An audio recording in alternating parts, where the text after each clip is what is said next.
सपने देखने का हक सबको होता है। सपने कभी ऊंच नीच जात पात का फर्क नहीं देखते, ना ही उन्हें देखने वाला ही अपनी हैसियत देखकर सपने देखता है। तभी तो सपने देखना सबको अच्छा लगता है। कुछ लोगों के सपने वक्त के साथ बदल जाते हैं और कुछ लोगों के बढ़ जाते हैं। सपने देखना जितना आसान है, उन्हें पूरा करना उतना सरल नहीं है।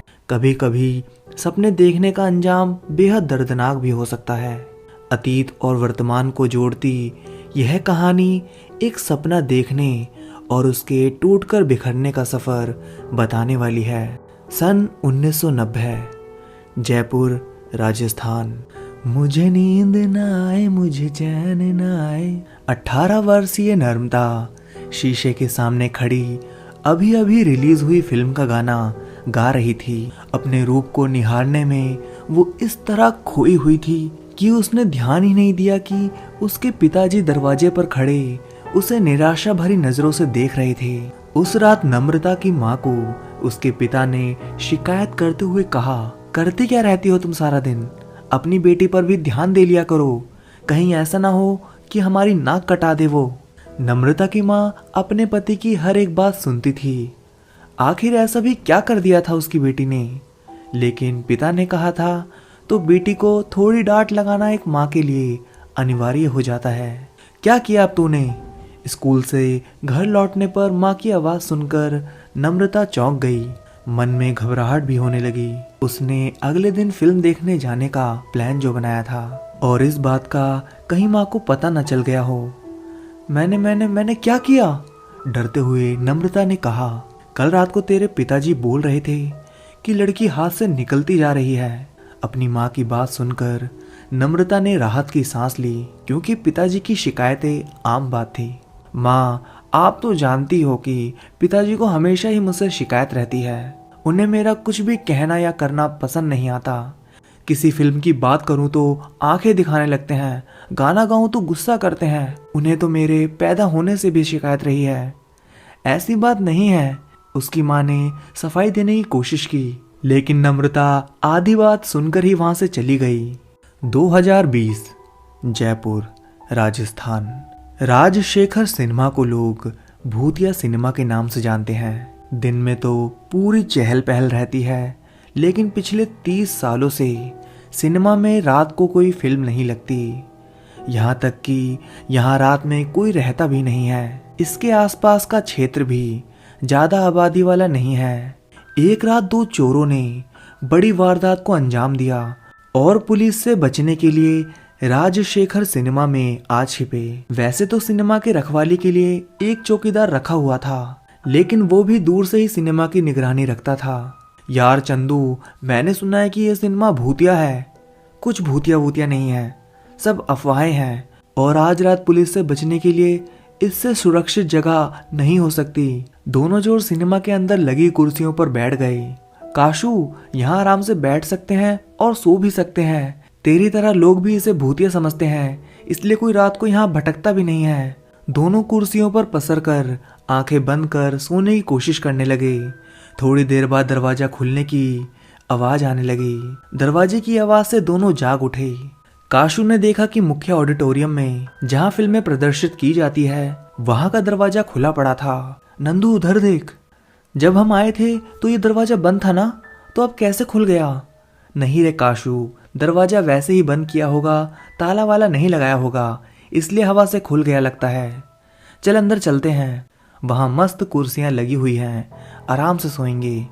पहले तो काशू मना कर देता है और वहीं रुकने के लिए कहता है, लेकिन नंदू के जबरदस्ती करने पर वो उसके साथ अंदर चला जाता है। ये देख, एसी भी चलता छोड़ रखा है, मस्त मजा आएगा यहाँ सोने में।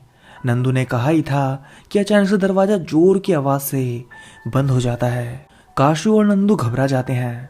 काशू भागकर दरवाजा खोलने की कोशिश करता है, लेकिन दरवाजा खुल ही नहीं रहा था।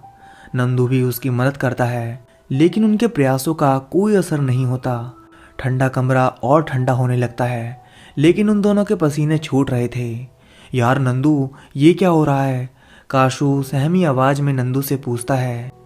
कुछ नहीं, तू घबरा मत काशू। नंदू को भी घबराहट हो रही थी, लेकिन वो काशू को तसल्ली देने की कोशिश कर रहा था। अचानक से सिनेमा हॉल की लाइट जलने बुझने लगी और पर्दे पर फिल्म चलने लगी। दोनों की डर से जान निकली जा रही थी। अचानक से ये सब क्या होने लगा था? उन दोनों का ध्यान पर्दे पर चला गया जिस पर फिल्म चल रही थी। फिल्म के दृश्य में एक लड़की थी जिसके कपड़े जगह जगह से फटे हुए थे। उसके चेहरे और हाथों पर घाव के निशान थे। देखने पर ऐसा लग रहा था कि वो लड़की उन्हें ही देख रही हो। फिर वो चलने लगी और उनकी ओर बढ़ने लगी। उनकी फटी आंखें पर्दे पर ही गड़ी हुई थी और उनकी नज़रों के सामने ही वो लड़की पर्दे से बाहर निकल आई। दोनों डर से चिल्लाने लगे, मदद के लिए पुकारने लगे, लेकिन उनकी चीखों का कोई मतलब नहीं था। वो लड़की उनके बिल्कुल करीब आ गई और दोनों को गर्दन से पकड़कर हवा में उठा दिया। दोनों कुछ देर छटपटाते रहे, लेकिन धीरे धीरे उनकी जान निकल गई। 1990, जयपुर, राजस्थान। नम्रता अपनी दोस्त के साथ अगली दोपहर को मूवी देखने के लिए राजशेखर सिनेमा की ओर निकल पड़ी। घर में उसने बहाना बनाया कि कल वह अपनी सहेली बिंदु के घर पढ़ाई करने जाएगी और शाम को ही घर आएगी। निम्मी, ये चोरी चोरी फिल्में देखने का काम कब तक चलने वाला है? तब तक जब तक मैं खुद हीरोइन नहीं बन जाती। क्या ही एहसास होगा जब मेरे चाहने वाले मेरी फिल्में देखने के लिए चोरी छिपे सिनेमा आएंगे। कहते हुए नम्रता अपने ख्यालों में खो गई। एक चाहने वाला तो तुम्हारा यहाँ भी है, उस पर भी कभी गौर कर लिया करो। प्रदीप की आवाज ने नम्रता को उसके ख्यालों से बाहर निकाला।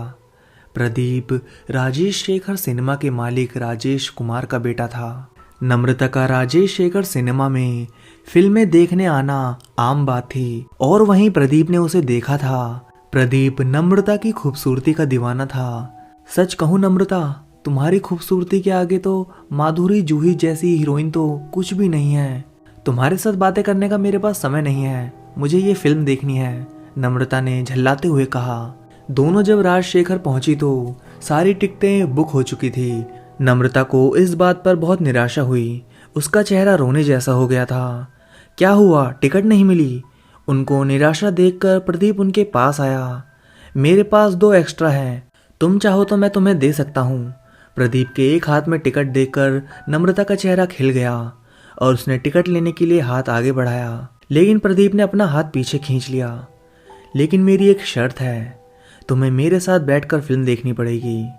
प्रदीप की बात सुन नम्रता सोचने लगती है, लेकिन बिंदु बोल पड़ती है, नहीं, हमें कोई फिल्म नहीं देखनी, चलो नम्रता यहाँ से। फिल्में नहीं देखोगी तो एक्टिंग कैसे सीखोगी? प्रदीप ने आखिरी कोशिश की और नम्रता ना चाहते हुए भी उसके साथ बैठकर फिल्म देखने के लिए राजी हो गई। 2020, जयपुर, राजस्थान।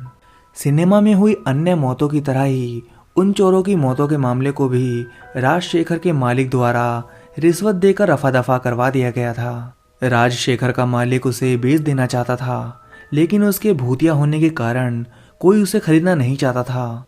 इसलिए मजबूरीवश उसे राजशेखर का संचालन करना पड़ रहा था। देख भाई, मैंने तुम्हारी कल की टिकट करा दी है, लेकिन आज रात तुम्हें कहीं छिपकर गुजारनी पड़ेगी। हितेश और भारती एक प्रेमी युगल था जो घर से भाग कर आया था। सुबह को वो शहर छोड़कर जाने वाले थे, लेकिन रात को उन्हें कहीं छुपने की जगह चाहिए थी। दीपक यार, तू आज की रात अपने घर में छुपा ले हमें, हितेश ने अपने दोस्त से कहा। पागल हो गया है क्या तू? मैं कैसे छुपाऊंगा तुम दोनों को? मेरे परिवार वाले 100 सवाल करेंगे। इससे ज़्यादा मैं तुम्हारी मदद नहीं कर सकता, मुझे माफ़ करना। इतना कहकर दीपक वहाँ से चला गया। हितेश और भारती को रात को छुपने की जगह चाहिए थी। शहर के बाकी लोगों की तरह उन लोगों ने भी भूतिया सिनेमा के बारे में सुन रखा था। दोनों ने उस सिनेमा में साथ में बहुत फिल्में देखी थी और उनको उसमें भूतिया जैसा कुछ भी नज़र नहीं आता था। दोनों ने उसी सिनेमा में छिपने का फैसला किया। दोनों उस सिनेमा में चले गए। उन्होंने देखा कि ऑडिटोरियम का दरवाज़ा खुला था, तो दोनों उसके अंदर चले गए। ऑडिटोरियम में एसी ने उसे शिमला बना रखा था। ठंड लगने के कारण हितेश और भारती एक दूसरे से चिपक गए। भारती को अजीब सी गंध महसूस हुई। हितेश, मुझे कुछ अजीब सी गंध आ रही है, भारती ने कहा ही था कि अचानक दरवाजा बंद हो गया। भारती चीखते हुए हितेश के गले लग गई। हितेश ने दरवाजा खोलने की कोशिश की, लेकिन दरवाजा नहीं खुला। हॉल की लाइटें जलने बुझने लगी और पर्दे पर फिल्म चलने लगी। फिल्म में नजर आने वाली लड़की जिसके कपड़े फटे हुए थे और शरीर घावों से भरा हुआ था, वह पर्दे से बाहर आ गई। हितेश और भारती वहां से भागने की कोशिश करते हैं, लेकिन दरवाजा बंद था और निकलने का कोई रास्ता नहीं था। बिजली की फुर्ती से वो लड़की उनके पास आ गई। उसने भारती की तरफ नहीं देखा, हितेश को पीठ के बल पटक दिया और उसकी छाती पर बैठकर उसका गला दबाने लगी। भारती डरी सहमी सी नजरों से हितेश की जान जाते देख रही थी, लेकिन कुछ कर भी नहीं पा रही थी। जब हितेश की जान निकल गई तो उस लड़की ने भारती की ओर देखा और उसके ऐसा करते ही भारती की आंखों से डर गायब हो गया और वो उस लड़की के वश में आ गई। पुलिस को फोन करो, उस लड़की ने कठोर व गहरी आवाज में कहा। भारती ने बिना देर किए अपना फोन निकाला और पुलिस को फोन मिलाकर उन्हें राजशेखर सिनेमा आने के लिए कहा। पहले पुलिस आनाकानी करती रही, लेकिन भारती के बार बार कहने पर उन्हें राजशेखर आना ही पड़ा। पुलिस ने आकर हितेश की लाश को देखा तो उनका शक भारती पर चला गया। वह लड़की किसी को भी दिखाई नहीं दे रही थी। उनसे कहो कि पर्दे के पीछे खुदाई करे। भारती ने उस लड़की के कहे अनुसार ही पुलिस से कहा तो पहले तो पुलिस वाले सकपका गए, लेकिन फिर से भारती के बार बार कहने पर उन्हें उसकी बात माननी पड़ी। खुदाई करने से पहले उन्होंने राजशेखर के मालिक को भी सूचना दे दी थी, जिसे सुनकर वह दौड़ा ही चला आया। तब तक खुदाई करने वाले मजदूर भी आ गए थे, लेकिन राजशेखर का मालिक खुदाई करने के लिए मना कर रहा था, जिससे पुलिस को शक होने लगा था। मालिक के विरोध के बावजूद पुलिस ने मजदूरों को खुदाई करने का बोल दिया। फर्श को तोड़कर खुदाई की गई तो 2 फीट नीचे दफन कंकाल को देखकर सब चौंक पड़े।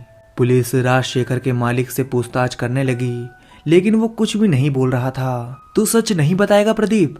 अचानक से आई गुस्से से भरी आवाज सुनकर राजशेखर के मालिक प्रदीप कुमार के पसीने छूटने लगे। उसने घूमकर देखा तो सामने नम्रता खड़ी थी। वो बुरी तरह से डर गया। तुम तो मर गई थी ना? हैरानी से प्रदीप ने पूछा। पुलिस प्रदीप को सवालिया नजरों से देखने लगी, क्योंकि जो प्रदीप को दिख रहा था वो किसी और को नहीं दिख रहा था। तुमने मारा था मुझे प्रदीप। एक बार फिर लाइट जलने बुझने लगी और पर्दे पर फिल्म चलने लगी, लेकिन इस बार दृश्य कुछ और थे। पर्दे पर चल रहे दृश्य थे 30 साल पहले इसी सिनेमा में घटी एक घटना के। 1990 जयपुर राजस्थान। उस दिन नम्रता ने प्रदीप के साथ बैठकर फिल्म देख तो ली, पर उसके बाद से ही प्रदीप कुछ ज्यादा ही बेकाबू हो गया था। कहीं भी कभी भी वो नम्रता को रोक लेता था। एक दिन नम्रता स्कूल से घर लौट रही थी कि प्रदीप अपनी यामाहा मोटरसाइकिल पर आ धमका और उसका रास्ता रोक लिया। क्या चाहिए तुम्हें? नम्रता ने गुस्से में कहा। अरे गुस्सा क्यों कर रही हो? तुम्हारे फायदे की खबर लाया हूँ। नम्रता वहां से चली जाना चाहती थी, लेकिन उसकी जिज्ञासा ने उसे सवाल पूछने पर मजबूर कर दिया। खबर? कैसी खबर? कल राजशेखर आ जाना, सब पता चल जाएगा। लेकिन कल तो सिनेमा बंद है ना? प्रदीप अपनी बाइक से उतरकर नम्रता के नजदीक आ गया। नम्रता को आज सहज सा महसूस होने लगा था। तभी तो कल बुला रहा हूँ। कल स्पेशल फिल्म की स्क्रीनिंग है। स्क्रीनिंग समझती हो क्या होता है? प्रदीप के सवाल पर नम्रता ने ना में सिर हिला दिया, लेकिन वह जानना चाहती थी कि स्क्रीनिंग क्या होता है। प्रदीप उसे समझाने लगा। जब कोई नई फिल्म बनती है तो उसे रिलीज करने से पहले डायरेक्टर, प्रोड्यूसर, एक्टर वगैरह किसी सिनेमा में बैठकर देखते हैं, और इस बार स्क्रीनिंग हमारे सिनेमा में है। फिल्म के डायरेक्टर, प्रोड्यूसर सब आने वाले हैं कल, और अगर कल तुम भी आ जाओ तो हो सकता है तुम्हें हीरोइन बनने का मौका मिल जाए। प्रदीप का इतना कहना ही था कि नम्रता नए ख्वाब बुनने लगी।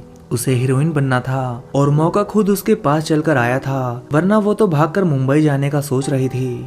ठीक है, मैं आ जाऊंगी। ठीक है, तो रात को 9 बजे आ जाना। प्रदीप ने जब समय बताया तो नम्रता का चेहरा मुरझा गया। रात को वह कैसे जाएगी? प्रदीप समझ गया था कि नम्रता क्या सोच रही थी। जानता हूं मैं कि रात को आना मुश्किल होगा, लेकिन अगर ये मौका हाथ से निकल गया फिर दोबारा नहीं आएगा। सोच लो, नम्रता यह अवसर नहीं खो सकती थी। उसने प्रदीप से कह दिया कि वो जरूर आएगी। अगले दिन शाम को उसने अपने माता पिता के खाने में नींद की दवाई मिला दी, जिसे खाने के बाद वो गहरी नींद में सो गए। 9 बजने से 10 मिनट पहले नम्रता राजशेखर पहुंच गई थी। उसे प्रदीप बाहर ही मिल गया था। जब वह उसके साथ हॉल में गई तो चौंक गई। पूरा हॉल खाली पड़ा था, वहां कोई भी नहीं था।